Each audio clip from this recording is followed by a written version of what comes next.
अष्टत्रिंशत् दशकं 38 चित्तशुद्धि प्राधान्यम्। अन्तर्मुखो यस्वशुभे च यैव स्वयं विमर्शेन मनोमलानि दृष्ट्वा शमाद्यै धुनुते समूलं स भाग्यवान् देवि तव प्रियश्च। न वेदशास्त्राध्ययनेन तीर्थ संसेवया दानतपोव्रतैर्वा शुद्धिं मनो याति तव स्मृतेस्तत् वैशाद्यमाधर्षवदेति मातः। शुद्धिर्न यज्ञेन यजन् शशाङ्कः पत्नीं गुरोः प्राप भृशं स्मरार्थः शतक्रतुर्गौतमधर्मपत्नीम् अगाधहल्यां मदनेषु विद्धः।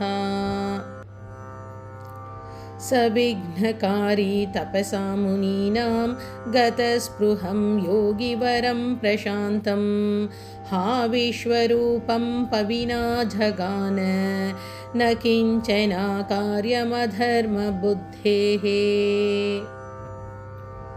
मुनिर्वसिष्ठः खलु तीर्थसेवी तपोनिधिर्गाधिसुतश्च कोपात् उभौ मिथश्येपतुराडिभावं प्राप्तः किलैको भक्तां परश्च।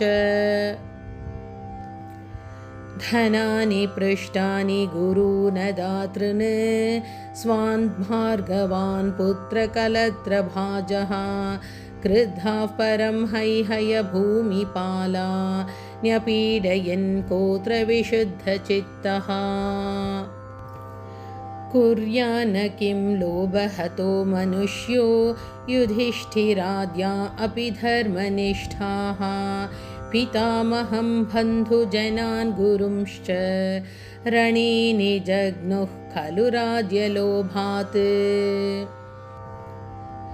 कृष्णोपदिष्टो जनमेजयस्तु शुद्धान्तरङ्गः पितरं मखेन परीक्षितं पापविमुक्तमार्यं विधायते प्रापयते स्म लोकम्। सदा सदाचाररतो विविक्ते देशे निषण्णश्चरणाम्बुजे ते ध्यायन्नजस्रं निजवासनायो निर्मार्षे सत्वन्मयतामुपैते।